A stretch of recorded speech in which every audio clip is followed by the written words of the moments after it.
Fast, efficient and affordable business-grade hosting solutions, domain registration, SSL certificates and more. We also monitor and provide website security and update services, website builds, email hosting amongst other sensational products. If you have a question about your web page or your presence on the internet in general, no job is too big or too small. Visit our website today, or better yet, contact us at blueoceanwebhosting.com.au and leave your website issues to us. Big ones, little ones, fiddly ones, powerful ones. The ones for the car or the truck, caravan, boat, mobility scooter, solar system. In fact, for any kind of battery, go straight to Battery Central Ipswich. They'll even help you when you know what you need to power but have no idea what'll do the job. Battery Central Ipswich, 280 Brisbane Street, West Ipswich, in the yellow building. Expert advice, better batteries, best prices every day. That's Battery Central Ipswich.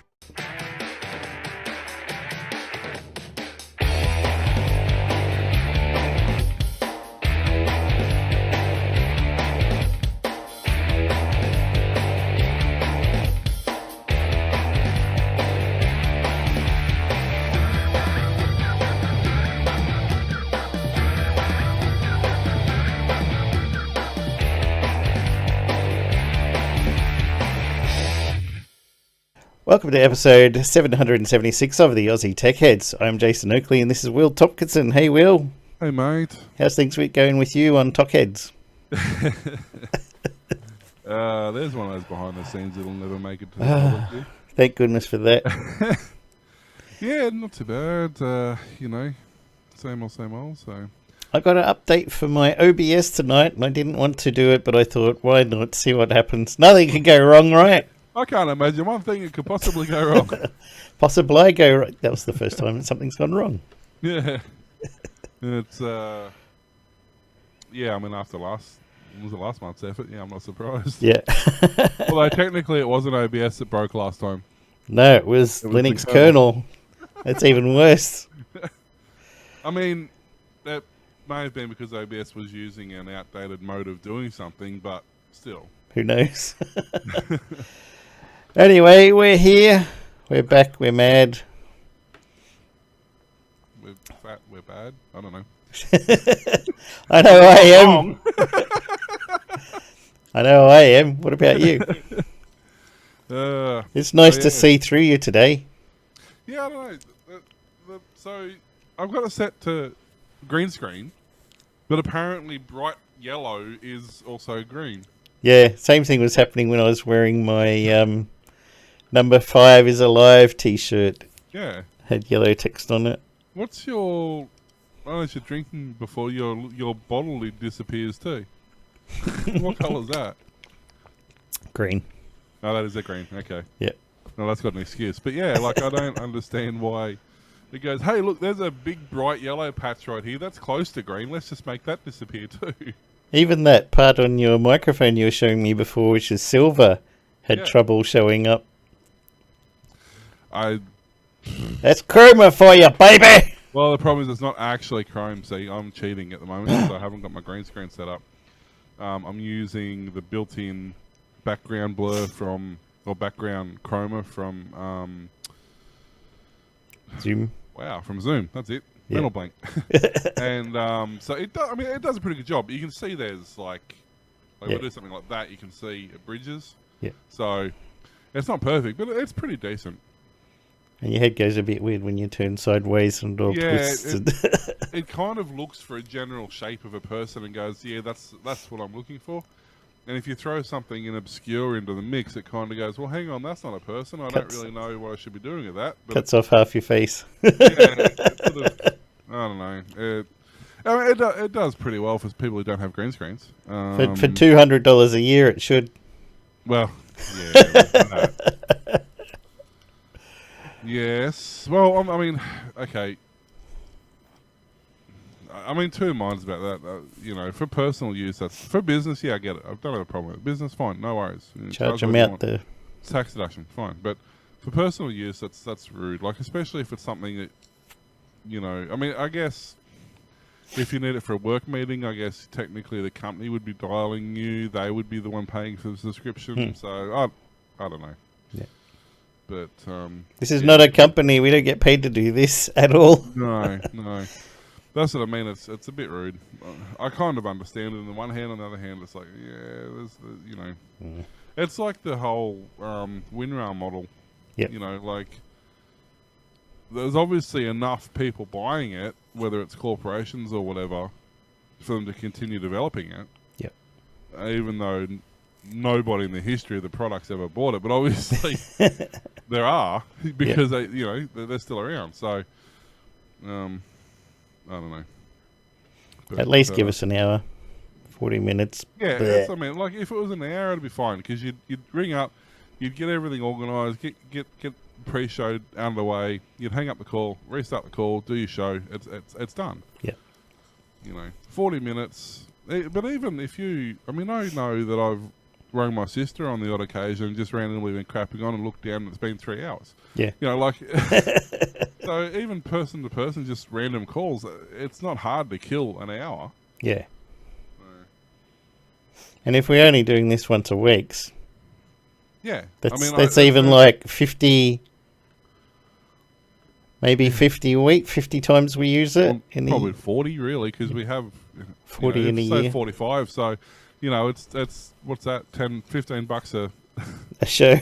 A show. Ain't nobody paying us $15 a show. On top of all the other costs that we incur as well, like and if you had, it's definitely it's a bloody shambles. When they say for love or money, it's definitely an A or B question because it's not both. You can have this hand or that hand, not both. Yeah, that's right. So, but no, I feel a bit better. So I'm dog tired. My eyes are falling out of my head. Like I'm literally having trouble keeping them open. And I'm drinking chamomile tea, so that's probably helping too. And you can sit and stand again. Yeah, I did something really funky to my tailbone. I don't know what I did. I didn't actually do anything, but I went to work, sat down, answered a few emails, and couldn't stand up. Jeez.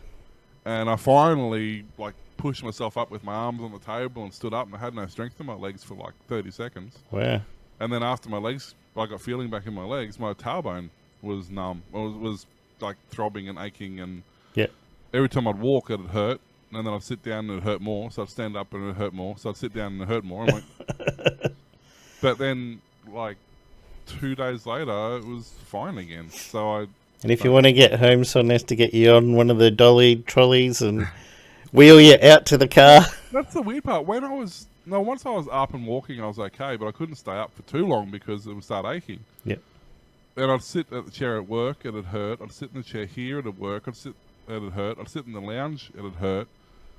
But when I was sitting in the car and driving, it was fine. Oh, okay. So just go around in circles in the backyard. Yeah, just it's an electric car, so you could put solar panels on the roof and just go forever. Well, the cool part about it, especially with the couple, we've had a really cold week this week. Man, it's been ridiculous. Really? We've gone from having, last week was, 16-degree nights and 24, 25-degree days. Well, this week's been 3-degree nights and 19-degray days. It's just big difference. Been ridiculous.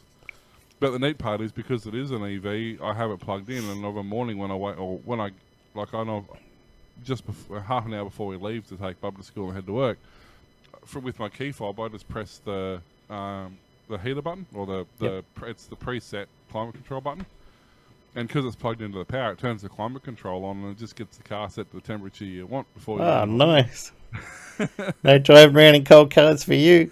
No, all hot, because in summer you have the aircon on, so it just chills the car down. It's really good. Got the life. But, no, so yeah, I had a lot of feedback last week about when I was talking about mental health and raising awareness for that and doing a show based on that. I had a couple of people leave comments on YouTube and Facebook, and I had a lot of people actually email me. So, right. It looks like I might put myself in a corner there. So I might have to start looking into getting that show set up, which I absolutely don't mind. It is something I've been wanting to do. Yeah. So I think that'd be good. And if anybody is interested, if anybody wants to appear on the show, whether it's just audio and you want to remain anonymous, or you're quite happy to be co-host, we'd love to hear. I'd love to have people helping out and having different sides of the story, and because it's a personal struggle, and everybody does it differently. Yep. There's no one size fits all answer or solution to the problem, so it'd be great to hear from everybody independently and how they've gone about it. Definitely. So that's something I'm going to start working on, and probably organising a podcast does take a while, so that would probably be Christmas, New Year, I would say. That it does take quite a while to get stuff. New year, new me. Yeah, something like that. And one other thing that's weird that I've discovered about myself since last show, last week, and I was having just a constant tight pain in the chest, and it didn't matter what I did. Yep. I knew it wasn't anything serious because a few weeks ago I was in hospital it was just an anxiety attack that got out of control, and I couldn't handle it, and so I went to hospital, and they ran all the tests and everything was clear. So I knew it wasn't a physical problem. I knew it was either an external something triggering it, or it was purely in my head. It was one of the two. Yep. Anyway, after trying a few different things and not getting on top of it, I was talking to my sister, and she goes, a couple of years ago I developed an intolerance to caffeine, and it made my chest tight and made me feel really awful. Wow. I went, okay. So I stopped drinking coffee. And within 48 hours, my pain in my chest had gone away, and my head had cleared up, and I felt so much better. Oh, that's nice. So apparently I've suddenly developed this coffee intolerance. Yeah.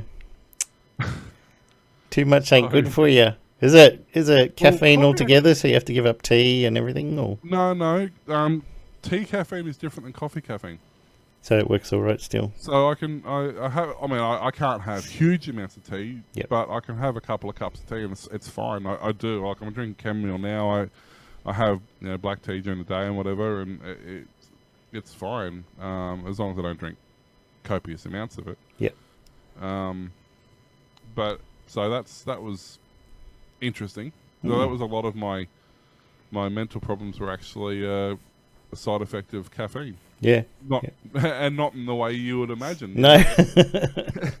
It was a completely weird scenario. So something to be wary of, that if you do get tired and run down, like I have been, I admit it, I haven't been sleeping well. I've had bad sleeping patterns, and I've been tired and run down. I've been using not energy drinks in the traditional sense, but caffeine and stuff like that to try and push through it, and turns out not always a good idea. No. So That's a good point to know, though. So yeah, so that was weird. I'm still trying to figure that one out. Actually, honestly, it's still a bit weird for me, because I haven't had. I don't have food intolerances as a rule. There's foods I don't eat, like I don't eat now. I don't eat sugar. Well, I haven't eaten sugar for years, and I haven't had carbs for a couple of months because of the diet I'm on. Yep. The carnivore diet. But I don't have a food intolerance per se. Well, I didn't. Now apparently I'm allergic to coffee. So. At least it's something you can easily give up, and it's. Yeah, and I know now. Like I'm glad I discovered that's what it was, because it was causing other deeper issues that I wasn't aware of at the time. But yep. So yeah, sounds like a good thing to explore for your first show. Well, it will definitely be part of that. Yeah, we'll be talking about that, and I have family members who have certain foods, and that really does mess with them physically and psychologically. So yep. Food intolerance can be a big cause of problems. Things we'll discuss, like sugar, the addictive nature of sugar, and how when you put somebody through an MRI, and do an MRI on the brain, and you give them a dose of sugar, and you give them a shot of heroin, the dose of sugar actually affects the brain more than the heroin does. Wow. Yeah. And yet sugar's in everything. Yeah, sugar lights the brain up massively electrically, compared to heroin and cocaine and all those other drugs. So it's a stupid addictive drug. That's why it's in everything. Yeah. That's the whole reason it's there. They makes you get it. It's like sports drinks. They put sugar in with salt so that you drink more and get more dehydrated, so you drink more. Yeah. A vicious circle. It really is. So yeah, but So how's your Windows experience other than that, blue screen that you had? Pretty good. We've got something to talk about Windows coming up, but yeah, I was trying to do something or other on the computer and kept on failing, and then it just went crash and went blue screen. So I stopped doing that thing now, and it's a good old blue screen. Yeah. I love how every version of Windows comes out and we've got rid of the blue screen of death. No, it's still there. Still happens. Speaking of Windows, neat little hack I discovered the other day. Yep. Which I shared for you, and I can't do it on mine because I run Linux, but I'll get, if Jason remembers, I'll get him to put it in the show notes. Yep. On YouTube. It's literally you right click and create a new folder on the desktop. Yep. And you give it a name, and it gives you almost like a developer mode control panel. It's got so many settings and stuff that you can't. That's normally especially hidden. Windows 11, where they've hidden a lot of them apparently. Yep. And it really opens up this amazing amount of settings. Windows GodMode. Yeah. Yep. It's really cool. It's just a key string you put as the name of the folder. I don't know why how that works, but I'm assuming it acts as a registry address or something. Sounds like it, yeah. And I did it on the work computer. I'm like, wow, that's cool. Where'd all this come from? And you can collapse them in groups and stuff, so it's not like it's endless pages of scrolling through stuff that you don't care about. It can be. It can be, yeah, if you want it to. But hey, check this out. Yeah, it was awesome. All the different, like even in Windows 10, there's a lot of stuff there that you can't, or at least you can't easily get to. Yep.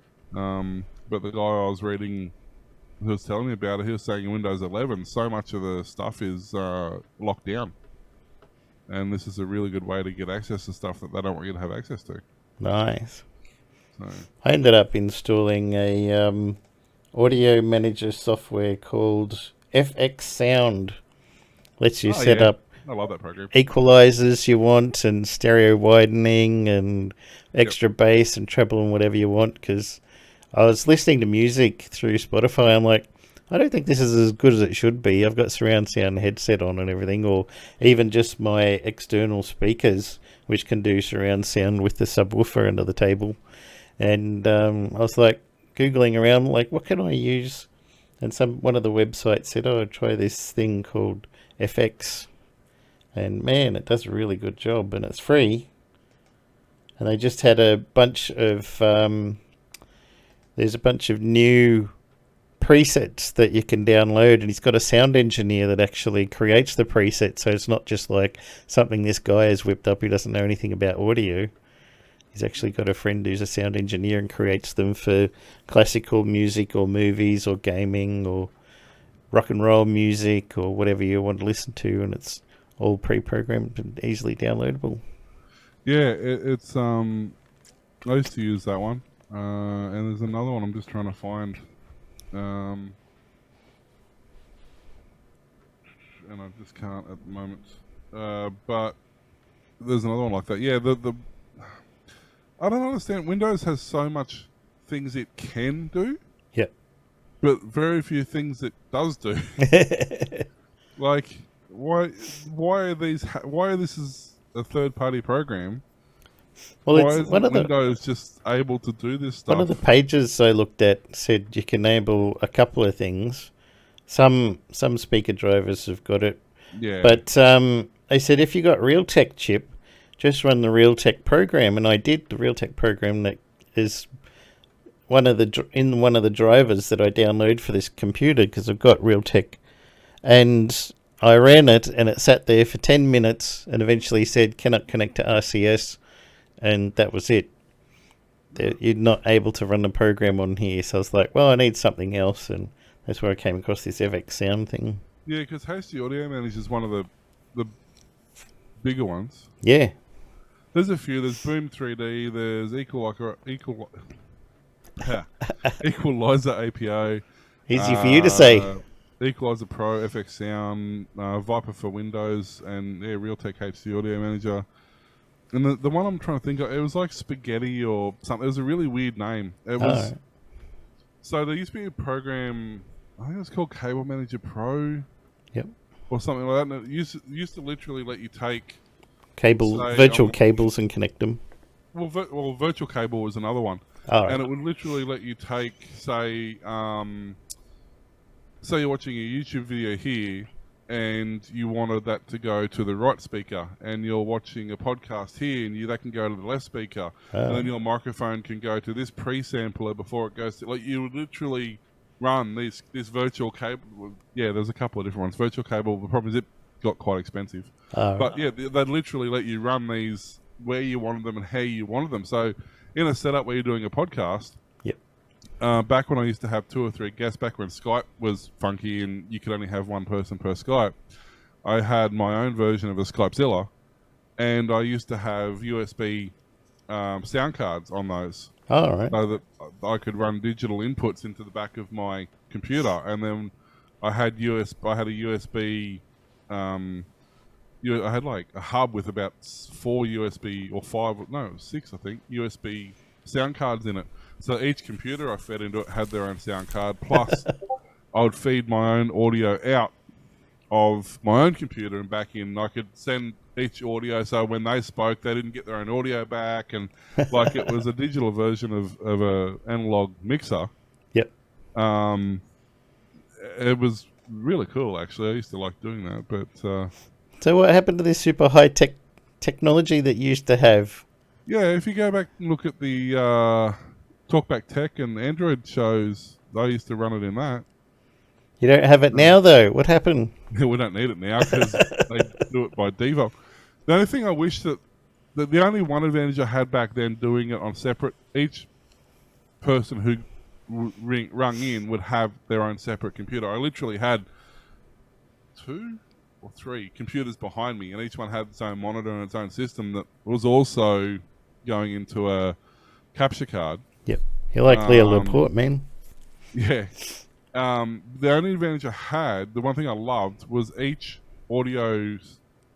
person, I could adjust their own levels. So if one person was really loud or really quiet or they had a lot of background noise, I could turn them up and down and mute them as required. The problem with like Zoom, like you can mute somebody, but you can't adjust everybody's levels individually. So if one person's really loud and one person's really quiet, too bad. It's just that's just the way it is, you know. So it actually did have some advantages that were really cool to use. Nice. And that was wow. That'd be 7. I have to go back to YouTube and look when that was. That was at least 5 years ago, probably maybe more, because Bub's 6 and it was before that. That'd be 9-10 years ago now. Wow. Yeah.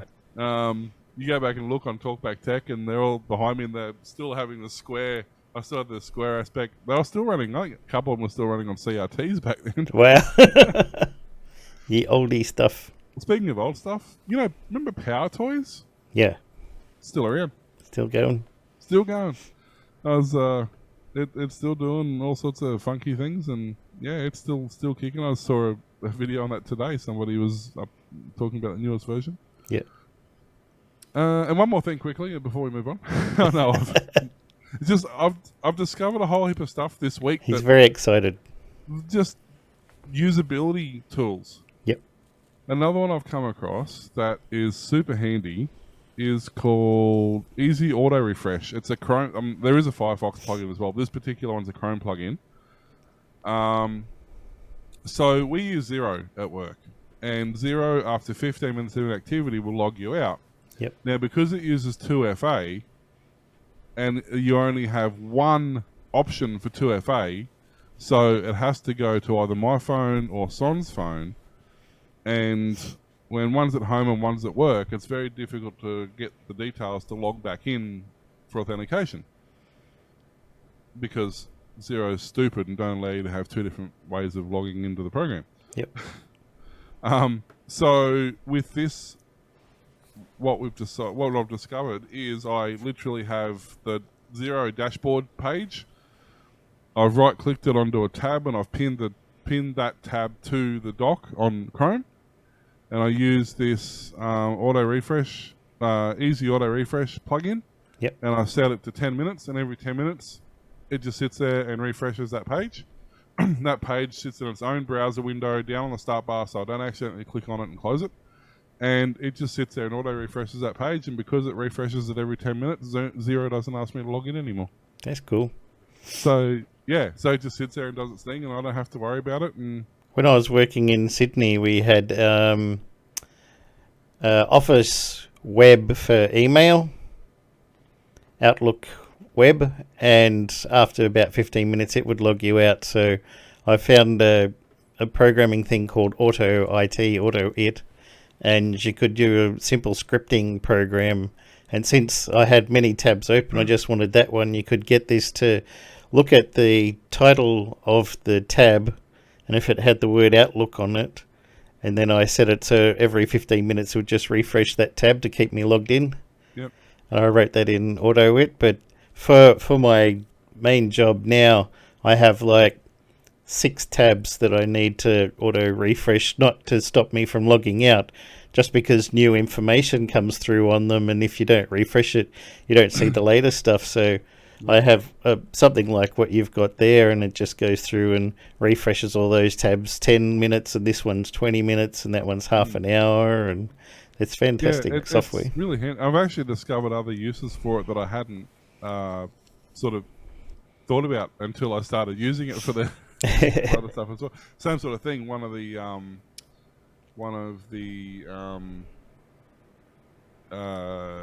like back ends for one of our suppliers for their live stock counts and stock prices and stuff. Yep. Same thing. It I'd only use it 2 or 3 times a day, but it always times out, and you can't just like do a print screen because it changes. Yep. Changes a dozen times a day. So the same thing. I just set it to. It only logs you out like after an hour, so I've set it to like 50 minutes to do a refresh. And it does survive an update too, because I did an update today. I want to see what happens, and it closes the tabs, does the update, reboots it, and reloads it, and it keeps you logged in. So nice. There's some handy tips of the week. Yeah. All of them perfectly intentional, and we thought about it before the show. Yeah. Yeah. That's in the show notes, right? I don't know. You're doing the show notes. You tell me. You have to go back and watch the show now, aren't you? Thanks. Thanks for nothing. Well, we might as well do some news then. The New South Wales government is planning to trial full-size driverless commuter buses on the state's roads after an immature market scuttled its previous attempt. Transport for New South Wales opened an expressions of interest process for the $5 million on-road trial on Monday, coinciding with new plan to accelerate the adoption of connected and automated vehicles, they call CAVs. Transport New South Wales first tested a driverless shuttle bus on Sydney's Olympic Park back in 2017 and began a bus bot trial in Coffs Harbour last year, but until now the CAVs used in these trials have only carried up to 15 people. Funded by the Digital Restart Fund, new full-size bus trial will allow Transport New South Wales to develop and test CAV systems on passenger carrying buses as the technology becomes increasingly viable. The agency plans to use the EOI to find technology leaders to partner with bus manufacturers. McDonald had a farm, EOI. Yeah. To partner with bus manufacturers and transport operators. It follows an earlier market-sounding process for such a trial in 2019 that was expected to take place on high-frequency, high-patronage routes in Sydney within 3 years, but ultimately did not progress. The Transport's new Customer Strategy and Technology Deputy Secretary, Just de Kock, told the news that the EOI process would would determine when the trial can begin and whether new or existing buses can be used. That's really up to industry to suggest what's possible, he said, adding that Transport is interested in both local organisations as well as global enterprises in what's now a mature market. Transport also is open to testing the autonomous buses in both metro and regional areas, including at the government's Future Mobility Testing and Research Centre in Cudell near Orange. Earlier this year, the government pledged $9.5 billion to upgrade the site to make it the largest government-run testing facility in the Southern Hemisphere. She said the Investment was being used to build a mimic of a city will be able to test not just buses, but all sorts of other connected autonomous vehicles. So they're familiar with the Tesla boring tunnel in Vegas and how utterly amazing and successful that's been. Yeah, should be. Do you hear what happened with that? Mm-mm. So the boring company in their infinite wisdom decided that basically in Vegas there's a hotel and then there's a conference hall. Yep. And you can literally walk from the hotel to the conference hall in I think it's 3 minutes. All right. So they decided they're going to build this tunnel underground and have it automated with Tesla taxis, self-driving, 50, 60 kilometers mile an hour in this tunnel. Great, you get there in a minute. Fantastic. Yep. So they couldn't get the rights to build it's here and here, and there's another casino here. They couldn't get the rights to bore under that casino because that casino said, no, we've got stuff down there, you're staying away. Yep. All right, let's just make the big diversion road do this. So they did. They approved it, got it approved, went through, started boring. Bored one way from here to there. So now they have a tunnel capable of traffic travelling in one direction that now takes 3 minutes or 4 minutes because they're only doing 30 mile an hour because the tunnel's so narrow and the cars can only travel in one direction. So to get them back from the conference centre to the hotel, they travel the 45 seconds on the surface street. Which means, why did they do it in? It must have cost a few bucks to drill through there. They spent however knows hundreds of millions of dollars to build a one-way tunnel that you can't really use, and it's slower than walking anyway, to take a surface street Tesla back to the hotel because they've got to get the cars back to this end so they can drive under the tunnel back to this end, so they might as well go over the road to go. In which, yeah. Now apparently there's another tunnel coming in along the side of it, to join several places together. Yeah. And once that happens, then yes, it will have a loop road that they can travel around. But it's still going to be in a C shape. Yeah, but so you're going to go because there's other tunnels going this way. So you're going to go from here around the loop this way to here, and because they still don't own these casinos, you're going to go from here around a loop this way. So what would be a minute and a half walk, a 3-minute walk, or a minute and a half surface transport with a shuttle bus, which I know they're an amazing concept that nobody's ever heard of. I think they could be automated. It's like a 4 or 5 minute drive under the tunnel. And you have to wait for a vehicle to be available. For a vehicle anyway. You can only put 4 people in the Tesla because they might be automated and they might be driverless, but you can't have a passenger in the driver's seat. Yeah. It sounds like a terrible idea. Oh, man. Look, when they planned it out, when they first did it, it sounded like it was fantastic and it was amazing and it was brilliant. And then they did it and everyone's like, really? That's it.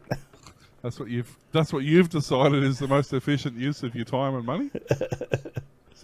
But we proved it can be done, and that's all that matters. I don't know what they proved. They proved something can be done. I don't know what. And it's like the other tunnel they built I think it's in New York, I think it's New York. It goes under the road, under the highway, or under some buildings or something. And then they couldn't get permit to dig it any further, so they just put an elevator and it lifts your car back up onto the surface street anyway. So,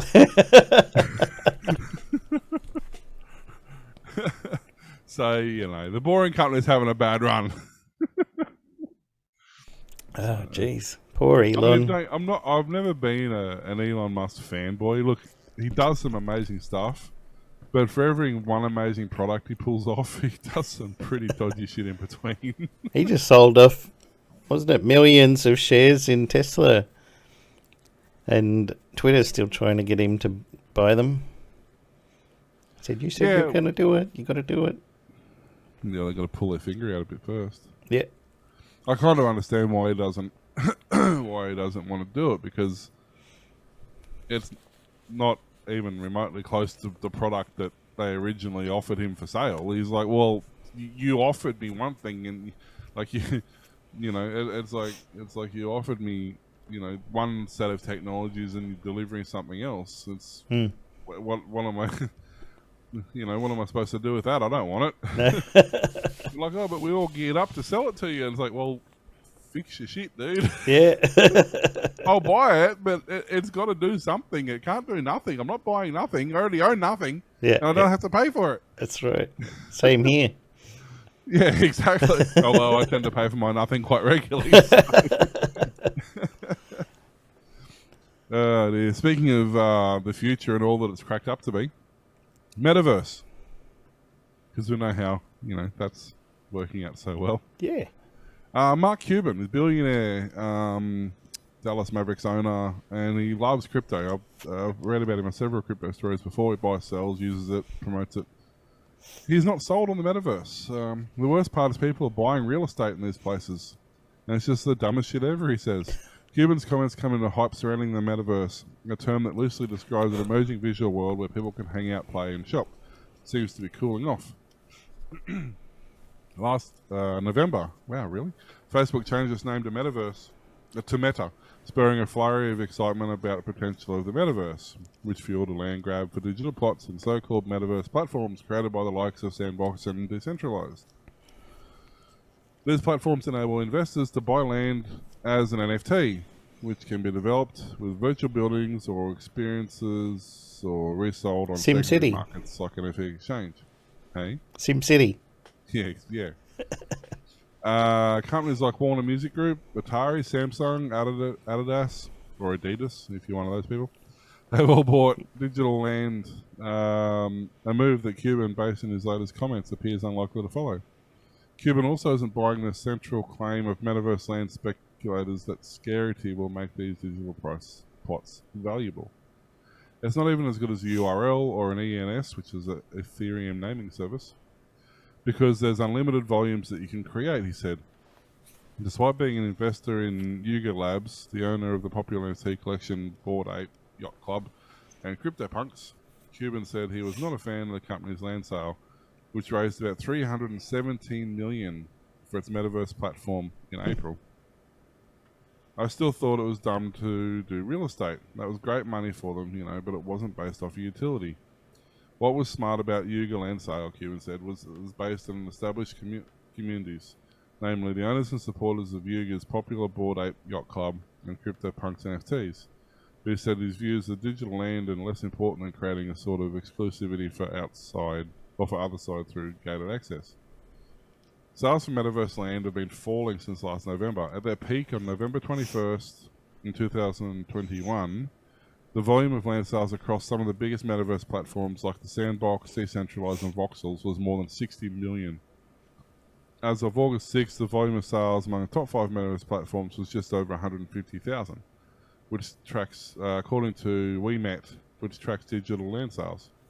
The average sale price for a plot of digital land has also decreased 81% to $5,930 as of last week, compared to $32,000 on November 21st, 2021. Cuban said for now the definition of the metaverse is unclear and remains to be seen whether the technology will prosper in the future. It won't just be one size fits all. There'll be lots of different applications and lots of ways of defining the metaverse. But right now there's more talk than anything, he said.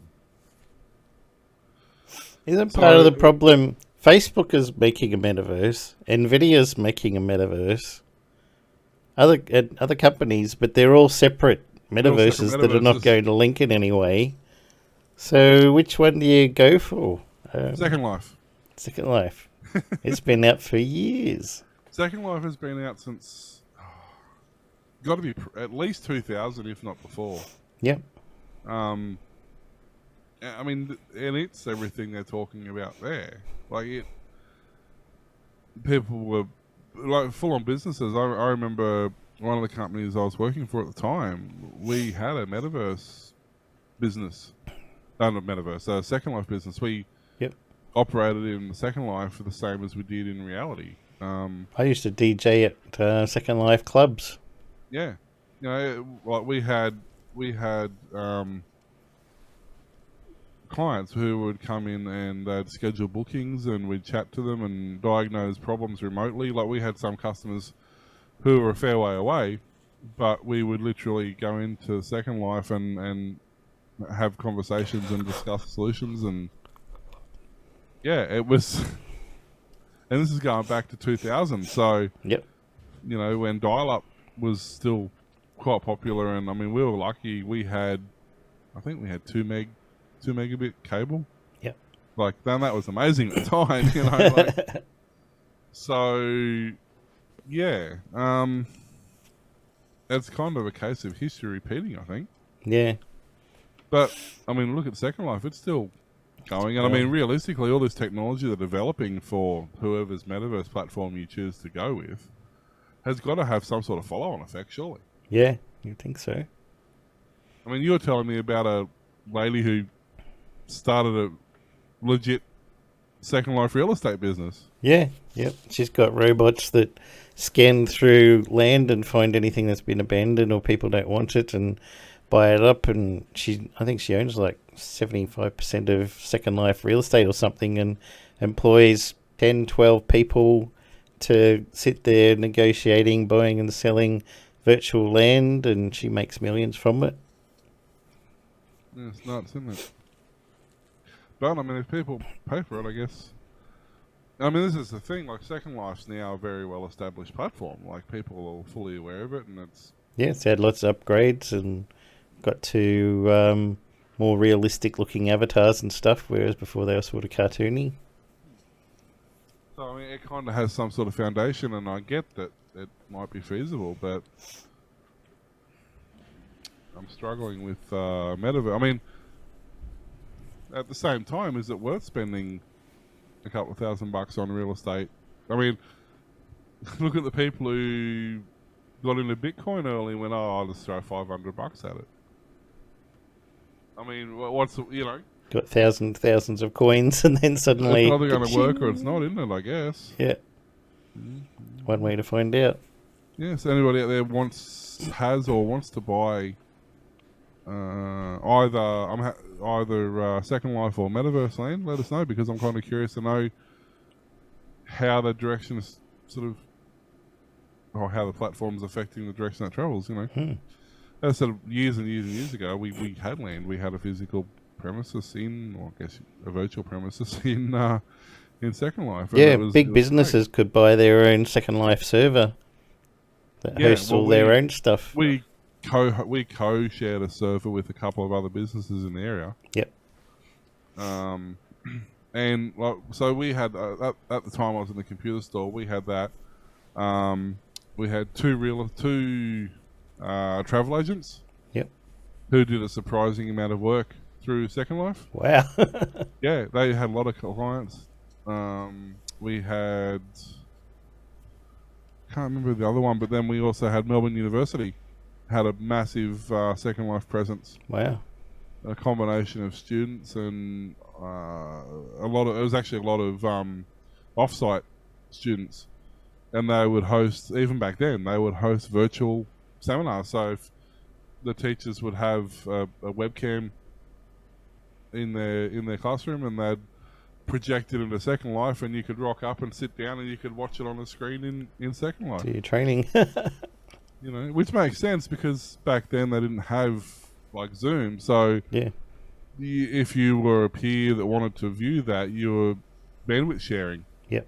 Because every person got their own copy. You know, they're effectively their own stream. But Second Life, you would stream to the Second Life server, and it would restream for you. It would restream from there. So it was kind of pretty cool. Yep. It was way ahead of its time. So if Metaverse comes anywhere near that, I think it's going to be a pretty cool platform, but I think they really need to get their act together. And as you say, don't have 12 versions of the same software, because that never works. No. No, I mean, look at Linux variations. Take that as an example. Yep. If they cut down from the 747 different varieties of Linux and come down to like 10, and all the developers got together, and imagine how powerful those programs would be. Yeah. You know, so Microsoft has published a knowledge-based article acknowledging a problem with encryption acceleration in the newest versions of Windows that could result in data corruption. The company recommends installing the June 2022 security updates for Windows 11 and Windows Server 2022 to prevent further damage, though there are no suggested solutions for anyone who's already lost their data because of the bug. The problems only affect relatively recent PCs and servers that support Vector Advanced Encryption Standard (VAES) instructions for accelerating cryptographic operations. Microsoft says its affected systems use AES XTS or AES GCM instructions on new hardware. Part of the AVX 512 instruction set, VAES instructions are supported by Intel's Ice Lake, Tiger Lake, Rocket Lake, and Alder Lake architectures. These power some 10th generation core CPUs for laptops, as well as 11th and 12th gen core CPUs. AMD's upcoming Zen 4 architecture also supports VAES, though by the time these chips are released in the fall, the patches will have plenty of time to proliferate. Microsoft says the problem was caused when it added new code paths to support the updated encryption instructions in SymCrypt, Windows cryptographic function library. These code paths were added in the initial release of Windows 11 and Windows Server 2022, so the problem shouldn't affect older versions like Windows 10 or Server 2019. The initial fix for the problem, provided in Windows June 2022 security update package, Windows 11 build 22000.778, will prevent further damage at the cost of reduced performance, suggesting the initial fix was to disable encryption acceleration on these processors entirely. Using BitLocker encrypted disks or the transport layer security TLS protocol, or accessing encrypted storage on servers will all be slower with the first patch installed, though installing the July 2022 security updates, Windows Build 11 22000.795 should restore performance to its previous level. So, you could have lost some data on your work server. Thanks, Microsoft. well, I mean,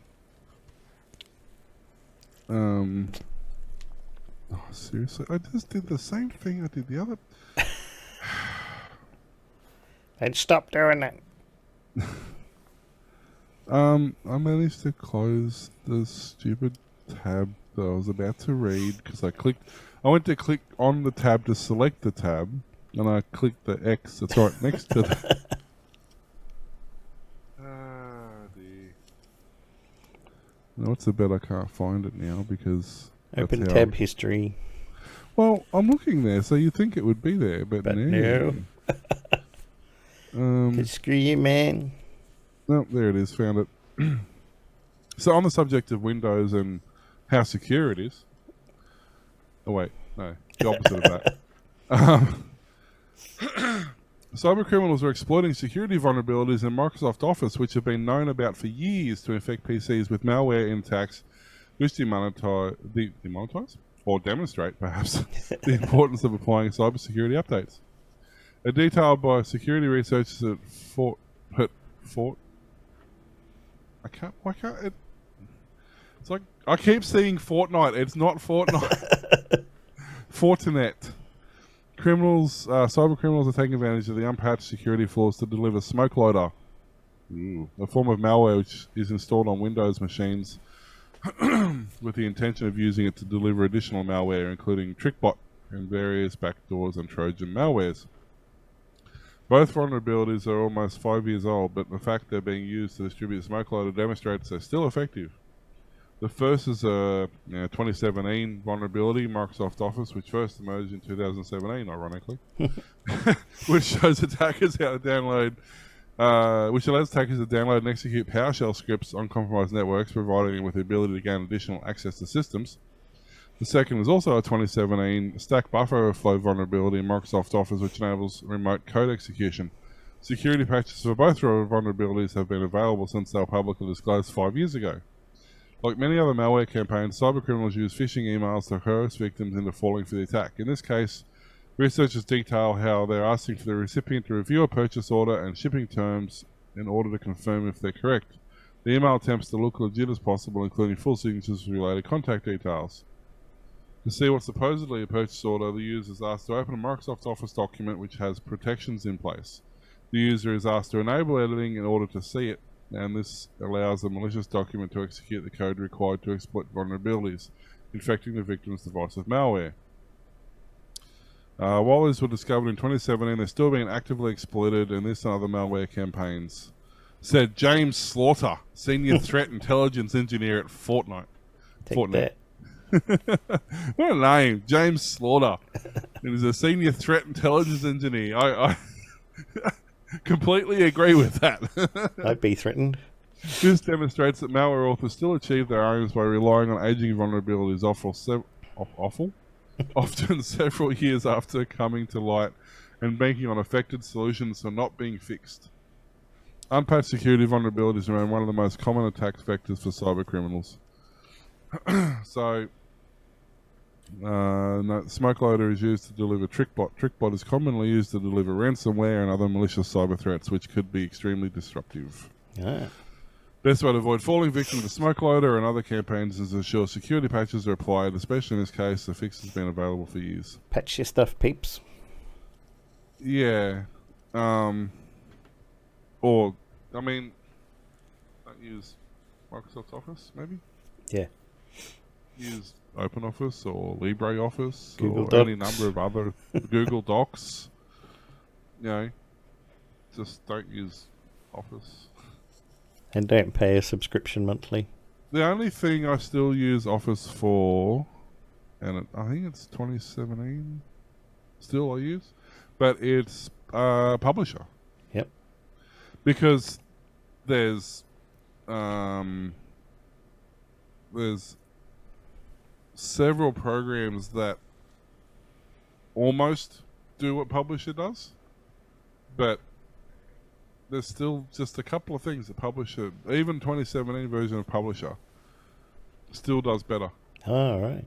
I don't have the rest of the Office installed. The Publisher's the only thing I have installed. Yep. But that's what you need. yeah, and honestly now I've switched over to Linux. I don't, but Son still has it on her work computer, and just occasionally when you're making up flyers and banners and stuff like that, it just, I know you can do it in GIMP and you can do it in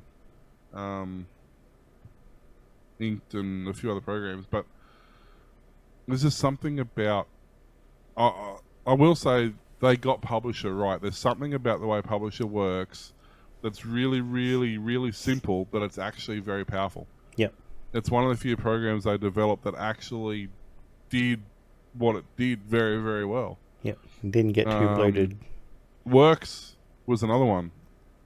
Unfortunately, they stopped developing Works in Yeah, my dad loved that. He used it for years. 95 or something. But Works was an amazing program. I used to use Works over Word any day of the week. I loved Works. And WordPress. Hey? WordPress? What was the other word? Not WordPress. Lotus. No. Oh, no. WordPerfect. WordPerfect. Yes. Yeah. That's it. There was WordPerfect. There was Lotus 123. That was horrible. Man, I feel so sorry for OS2 users because at the time Lotus 123 was the only thing that worked, and our user term worked very, very loosely. It was a horrible program. It did some very, very amazing things when it worked. It worked really, really well. Yep. The problem is it didn't really work all that often. Those are the days. So yeah, if you are still using Office 2017, look, there's really no reason to be. There's literally nothing that take Publisher aside, and it's not this particular flaw won't affect Publisher because it doesn't have that side of it that they're talking about. Yep. But if you take publicity out of the equation, there's really nothing in 2017 now that isn't offered, even by the most basic, like Google Docs, will surpass everything that Office 2017 could do. Yep. So honestly, just don't use it. Unless you've got an old computer sitting in the corner and you're using it, you're writing a book. Stick and Linux that's on the it. computer you use. It's sitting there. It's running Windows ME. It's got Office 2017. Or it just sits there. And Johnny and does its thing. Castaway. Yeah, exactly. That's like literally all it does. You still got your IBM mechanical keyboard hooked up to it, and Clack, clack, clack, clack. sit there and clack away all day on your 14-inch CRT monitor. Knock yourself out. Yeah. Just don't hook it up to the internet. No. Google is kicking off a new publicity campaign to pressure Apple into adopting RCS. The cross-platform messaging protocol is meant to be a successor to the aging SMS and MMS standards. The search giant has a new Get the Message website that lays out a familiar set of arguments for why Apple should support the standard, revolving around smoother messaging between iPhone and Android devices. Naturally, there's also a hashtag Get the Message to really get those viral juices flowing. For most people, the problems Google describes are most familiar in the form of green bubbles that signify messages to Android users in Apple's Messages app. When the iPhone app uses Apple's own iMessage service to send text between iPhones, complete with modern features like encryption, support for group chats, and high-quality image and video transfers, they revert to old-fashioned SMS and MMS when texting an Android user. Not only are these messages shown in colour-clashing green bubble, but they also break many of the modern messaging features people have come to rely on. So get with it, Apple. Yeah, well, there was a thing on that. I remember doing a story on that a couple months ago. I think it was I can't remember who it was now. I think it was a communications watchdog. Mm-hmm. Somebody said they need to sort that out because it's becoming an issue. Yeah, well, I still know there's always been the problem that people who had an iPhone and then they go to get an Android phone and they no longer get messages because all the messages are being routed through iMessage servers from other Apple people, and it gets to the iMessage service and says, well, we don't have it. The device the device is still registered with Apple because they didn't deregister it. They just wiped it off and gave it to their cousin or sold it or whatever. So when you get a new Android phone or Windows phone with the same phone number, you don't receive messages from iPhone users because iMessage doesn't know what to do with it. The only way to fix it is you have to log on to the Apple ID page and deregister that phone from their servers, and now you can receive messages again. But there was always big problems with people like, I don't get any messages from my friends anymore because I switched away from Apple. I've also had it happen where they've sent me a message and it just comes up and says iMessage received from, then it uses their phone number at, Yep. what is it, iCloud or whatever it is. Oh, yeah. But you don't. It doesn't display the message, it just says one received. Right, so what do I do with that information? Thanks for that. Nothing at all. So yeah, so that's definitely, it does cause problems because I've trained most of my family pretty well, but I still have a couple of family members who insist on using iPhone. In his defense, he does prefer to use BlackBerry, but he can't get BlackBerry, so he uses iPhone now. So yeah, I'll give him that. What can you do? But yeah, it's just so Or the other thing that happens is they send an MMS, and I don't think I've ever received the multimedia part of it. No, I only ever get the text message, and it says MMS, and it says attachment, whatever, not image or whatever it is, but never actually displays. Yeah. So. But I mean, Apple's fully standards compliant. Everything they do matches, the spec of everybody Remember else. when FaceTime first came out and Steve Jobs said, "We're also going to make this available for Android," It'll be an open source product with standard protocols that anyone can use. Didn't they do that for like a week and then, oh, look, it's breaking everything. We can't have it. Nah, sorry. Probably. Yeah, I'm pretty sure they did release it just to prove the point that they were going to. And then Facebook come and shuttle over that dream anyway. So It doesn't matter. And it's funny because everybody calls it FaceTime. Yeah. So, no, it's not. I mean, it's not what FaceTime was. No. But you don't go, oh, I'm going to Facebook video you now. You just go, I'm going to FaceTime you. Like, Yeah. you know, so yeah, it's funny like that. Because, I mean, then you had, you know, the Google. I remember I did a couple of podcasts with Glenn back in the day when I was traveling. Yeah. And I used Hangouts on my phone. Yep. And you know, I put a decent, semi-decent headset and mic on, and it was actually not that much detached from being at home, you know. Yep. So it actually worked pretty well. And then, yeah, now everyone uses Facebook, I guess, for that sort of thing. Yeah. Well, I guess you could use Zoom. Actually, Zoom work. Does Zoom? Yeah, I'm sure Zoom has a mobile app. I've never used it. Yep, I've used it. Yeah, does it work right? Yeah. Yeah, because I know that like the Facebook one I've noticed with the Facebook one, it works really, really well for like 10 minutes. Yep.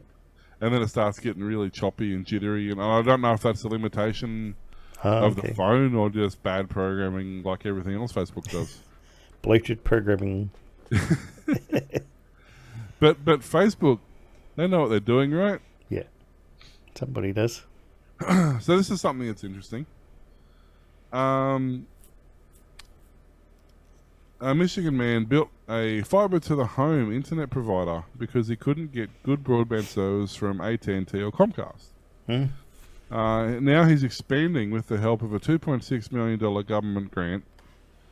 When they originally did this story back in the start of 2021, he was providing a service to about 30 rural homes, including his own, with his ISP.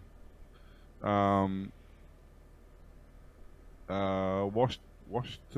Fiber Properties LLC now has about 70 customers and will extend his network to nearly 600 more properties with the money from the American Rescue Plan's Coronavirus State and Local Fiscal Recovery Fund.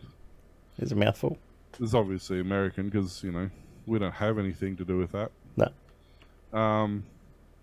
The US government allocated I thought it was Warsaw originally, but it's not. It's Washington County, $71 million for a variety of infrastructure projects, and the county devoted a portion to broadband. The county conducted a broadband study before the pandemic to identify unserved locations. When the federal government money became available, the county issued a request for proposals seeking contractors to wire up addressees that were known to be unserviced or have bad quality internet. They had this gap filled, and in my own wild stupidity or brilliance, I'm not sure which one, I bid on the whole project and managed to win. Although the competitive bidding process, his ISP was one of 4 selected by the county. His network currently has 14 miles of fibre, and he'll build another 38 miles to complete the government-funded project, he said. Cool. In this sparsely populated rural area, I have at least 2 homes where I have to build a half mile to get to one house, noting it will cost over $30,000 for each of those homes to get serviced.